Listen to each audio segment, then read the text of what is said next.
இன்னைக்கு ரொம்ப முக்கியமான ஒரு டாபிக்கை பற்றி தான் பார்க்க போகிறோம். இது ஒரு பெண்களுக்கு ரொம்பவே யூஸ்ஃபுல்லாக இருக்கும் அப்படின்னு சொல்லி நான் நம்புகிறேன். அதாவது வஜைனல் டிஸ்சார்ஜ், அதாவது பெண்களுடைய பிறப்புறுப்பு பகுதியிலிருந்து ஒரு சில திரவம் வடிதல். இதை பற்றி தான் முக்கியமான சில விஷயங்களை நான் உங்களுக்கு சொல்லித்தர போகிறேன். அதாவது சாதாரணமாக எல்லா பெண்களுக்கும் இந்த மாதிரி வஜைனல் டிஸ்சார்ஜ் ஏற்படுமா, எந்தெந்த நோய் நிலைமைகளுக்கு எந்தெந்த மாதிரி இந்த வஜைனல் டிஸ்சார்ஜ் மாறுபடும், இப்படியான பல விளக்கங்களை நான் உங்களுக்கு சொல்லித்தர போறேன். இந்த வீடியோ கண்டிப்பாக உபயோகமாக இருக்கும். கொஞ்சம் கூட மிஸ் பண்ணாம அப் டு எண்ட் வரைக்கும் பாருங்க.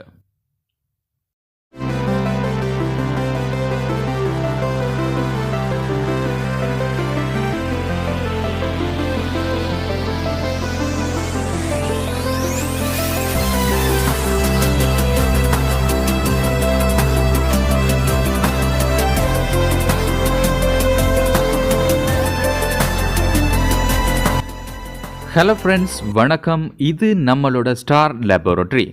இது வரைக்கும் நீங்கள் நம்ம சேனலை சப்ஸ்கிரைப் பண்ணலை அப்படின்னு சொன்னால் முதல்ல சப்ஸ்கிரைப் பண்ணிக்கோங்க.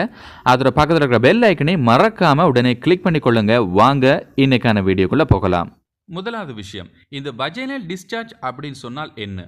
அதாவது பெண்களுடைய பிறப்புறுப்பு பகுதி, அதாவது ஜோனி துவாரத்தில் இருந்து பார்த்தீங்கன்னு சொன்னால் ஒரு திரவம் இதனூடாக வெளியேற்றப்படுதல் பார்த்தீங்கன்னு சொன்னால் இந்த வஜைனல் டிஸ்சார்ஜ் அப்படின்னு சொல்லுவோம். இது கொமனாக வயசுக்கு வந்த பெண்களுக்கு பார்த்தீங்கன்னு சொன்னால் சாதாரணமாகவே வெளியேற்றப்படக்கூடிய நிலைமை தான்.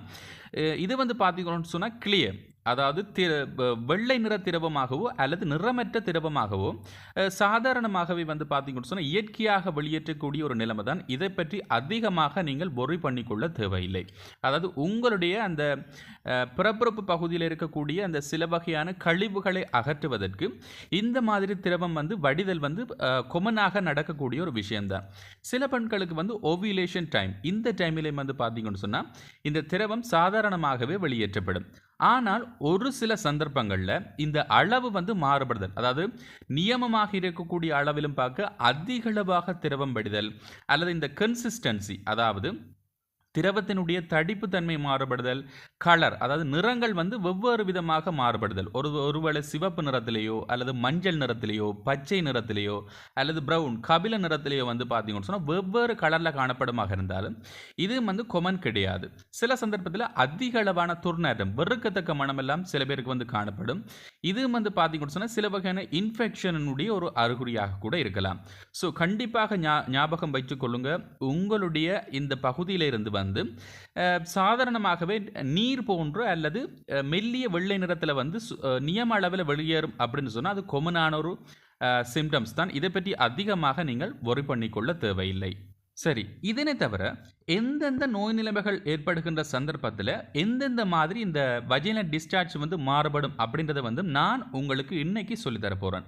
இது ரொம்ப முக்கியமான ஒரு விஷயம். கவனமாக பார்த்தீங்கன்னு சொன்னால் உங்களுடைய மைண்டில் ஏற்றி கொள்ளுங்க. முதலாவது இன்ஃபெக்ஷன் என்ன அப்படின்னு சொன்னால் பாக்டீரியல் வஜைனோசிஸ். இந்த டிசீஸை பொறுத்த வரைக்கும் ஒரு விதமான பாக்டீரியல் இன்ஃபெக்ஷன் அப்படின்னே சொல்லலாம். அதாவது பாலியல் தொடர்பினை பேணும் போது இந்த இன்ஃபெக்ஷன் தொற்றிக்கொள்ளும். இதன் போது பார்த்தீங்கன்னு சொன்னால் வெறுக்கத்தக்க மனத்துடனான ஒரு வஜைனல் டிஸ்சார்ஜ் வெளியேறும். இது கிரே கலரில் காணப்படும். ஒரு சில பேருக்கு எந்த ஒரு சிம்டம்ஸையும் பார்த்தீங்கன்னு சொன்னால் காண்பிக்க முடியாத ஒரு நிலைமையிலும் காணப்படலாம்.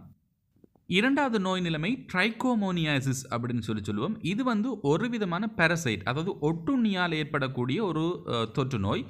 இந்த நோயின் போது பார்த்தீங்கன்னு சொன்னால் உங்களுடைய அந்த பிறப்புறுப்பு பகுதியிலிருந்து வெறுக்கத்தக்க மனத்துடனான டிஸ்சார்ஜ் இது ஒரு மஞ்சள் கலர்லேயோ அல்லது கிரீனிஷ் கலரில் பார்த்தீங்கன்னு சொன்னால் இந்த டிஸ்சார்ஜ் காணப்படும். இதன் போது அதிகளவான பெயின், அதாவது வலியுடன் கூடிய பார்த்தீங்கன்னு சொன்னால் இந்த டிஸ்சார்ஜ் வெளியேற்றப்படும். இன்னும் சில பேருக்கு அரிப்புடன், அதாவது இச்சிங் அப்படின்னு சொல்லுவோம்.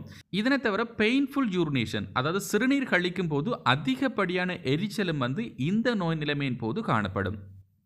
இதனை தவிர ஈஸ்ட் இன்ஃபெக்ஷன் அப்படின்னு சொல்லுவோம். இந்த இன்ஃபெக்ஷன் ஏற்படுகின்ற சந்தர்ப்பத்திலும் திக் அண்ட் ஒயிட் டிஸ்சார்ஜ் அப்படின்னு சொல்லுவார்கள். தடித்த வெள்ளை நிறத்திலான திரவம் இந்த பகுதியிலிருந்து வெளியேறும். இதன் போது அதிகளவான எரிச்சல், அரிப்பு, இதனை தவிர வேறு சில சிம்டம்ஸை காண்பிக்கும். இது பார்த்தீங்கன்னு சொன்னால் முக்கியமாக நீங்கள் கவனிக்கப்பட வேண்டிய ஒரு சிம்டம். நான்காவது கொனோரியா அண்ட் கிளமிடியா. இந்த டிசீஸை பொறுத்த வரைக்கும் இவைகளும் பார்த்தீங்கன்னு சொன்னால் செக்ஷுவலி டிரான்ஸ்மிட்டட் டிசீஸ், அதாவது ஒரு விதமான பால்வினை நோய்கள் அப்படின்னு சொல்லலாம். இந்த 2 நோய் நிலைமைகளின் போதும் கூட இந்த டிஸ்சார்ஜ் வந்து வெளியேறலாம். இந்த ஸ்ட்ராங்கான இன்ஃபெக்ஷன் ஏற்படுகின்ற சந்தர்ப்பத்தில் வந்து இன்ஃபெக்ஷன் சர்விக்ஸ், அதாவது கருப்பைக்கான இந்த இன்ஃபெக்ஷன் வந்து செல்லும்.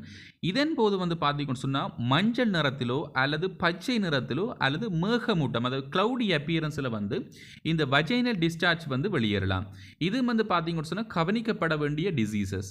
5வது நோய் நிலைமை என்ன சொன்னால் ஜெனிட்டல் ஹெர்ப்ஸ். இது வந்து ஹெர்ப்ஸ் சிம்ப்ளெக்ஸ் வைரஸ் அப்படின்னு சொல்கிறோம், ஒரு விதமான வைரஸினால் ஏற்படுத்தக்கூடிய ஒரு நோய் நிலைமை. இதன் போதும் வந்து பார்த்தீங்கன்னு சொன்னால் இந்த வஜைனல் டிஸ்சார்ஜ் அப்படின்னு சொல்கிறது வந்து காணப்படும். இது வந்து தாங்க முடியாத பெயினோட கூடிய கொப்பளங்கள் வந்து அந்த புறப்புறுப்பு பகுதியை சுற்றி வந்து ஏற்படலாம். சில பேருக்கு வந்து பீரியட் டைமில் அதிகப்படியான ப்ளீடிங் ஏற்படலாம். இன்னும் சில சந்தர்ப்பத்தில் வந்து டிஃபிகல்ட் டு யூரினேட், அதாவது சிறுநீர் கழிப்பதில் வந்து பார்த்தீங்கன்னு சொன்னால் அசௌகரியம், எரிச்சல், தாங்க முடியாத ஒரு வலி வந்து காணப்படும். இது வந்து பார்த்தீங்கன்னு சொன்னால் செக்ஷுவலி டிரான்ஸ்மிட்டட் டிசீஸ் அப்படி தான் சொல்வார்கள். இதன் போதும் வந்து பார்த்தீங்கன்னு சொன்னால் கண்டிப்பாக நீங்கள் கவனம் எடுத்து அதற்குரிய ட்ரீட்மெண்ட்டை வந்து நீங்கள் மேற்கொள்ள வேண்டும். இதனை தவிர ஃபெல்விக் இன்ஃப்ளமேட்டரி டிசீஸ், இதன் போது வந்து பார்த்தீங்கன்னு சொன்னால் அதிகப்படியான வெறுக்கத்தக்க மனதுருண்டான ஒரு டிஸ்சார்ஜ் வந்து வெளியேறும்.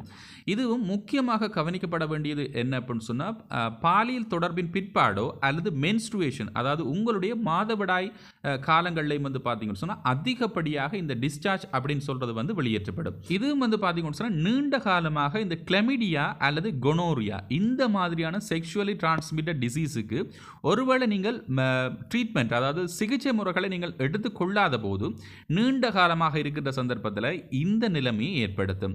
இது வந்து பார்த்தீங்கன்னா கண்டிப்பாக நீங்கள் தெரிஞ்சு கொள்ள வேண்டும். இதனை தவிர 7வதாக முக்கியமாக சொல்லக்கூடிய டிசீஸ் என்ன அப்படின்னு சொன்னால் ஹியூமன் பெப்பிலோமா வைரஸ் இன்ஃபெக்ஷன். இந்த வைரஸ் நீங்கள் முக்கியமாக கவனிக்கப்பட வேண்டியது என்ன அப்படின்னு சொன்னால் சர்வைக்கல் கேன்சரனை உண்டு பண்ணும். இந்த இன்ஃபெக்ஷனை பொறுத்த வரைக்கும் இது ஒரு செக்ஷுவலி டிரான்ஸ்மிட்டட் டிசீஸ் அப்படின்னு தான் சொல்லுவார்கள். அதாவது முறையற்ற பாதுகாப்பற்ற பாலியல் தொடர்பினை பேணும்போது இந்த டிசீஸ் வந்து தொற்றிக்கொள்ளும். நீங்கள் ஒழுங்காக, அதாவது வந்து ரெகுலராக ட்ரீட்மெண்ட் செய்யாத விடத்து வந்து இது சர்வைக்கல் கேன்சர், அதாவது கருப்பையில் வந்து கேன்சரனை உண்டு பண்ணலாம் அப்படின்னு சொல்லியும் சொல்கிறார்கள். இதன் போது வந்து பார்த்தீங்கன்னு சொன்னால் அதிகப்படியான பிளடி ப்ரௌன், அதோட வாட்டரி டிஸ்சார்ஜ் அப்படின்னு சொல்லி சொல்வார்கள். அதிகப்படியான குருதி நிறத்துடன் கூடிய டிஸ்சார்ஜ் வந்து வெளியேற்றப்படும். இதன் போது வெறுக்கத்தக்க மனமும் வந்து உருவாக்கப்படும். ஸோ இது வந்து பார்த்தீங்கன்னு சொன்னால் கண்டிப்பாக சிகிச்சை எடுத்துக்கொள்ள வேண்டிய ஒரு டிசீஸ். ஸோ ஃப்ரெண்ட்ஸ், இன்னைக்கு நாம் பார்த்த இந்த முக்கியமான விஷயங்கள் எல்லோருக்கும் பயனுள்ளதாக அமைஞ்சிருக்கும் அப்படின்னு சொல்லி நான் நம்புகிறேன். இந்த வீடியோ உங்களுக்கு பிடிச்சிருந்தா கண்டிப்பாக லைக் பண்ணுங்கள், கமெண்ட் பண்ணுங்கள், அப்படியே உங்களோட ஃப்ரெண்ட்ஸுக்கும் இந்த வீடியோவை ஷேர் பண்ணுங்கள். மேலும் ஒரு நல்ல வகுப்பில் சந்திக்கலாம். அதுவரை உங்களிடமிருந்து விடைபெறுவது உங்கள் சர்வேஷன். நன்றி.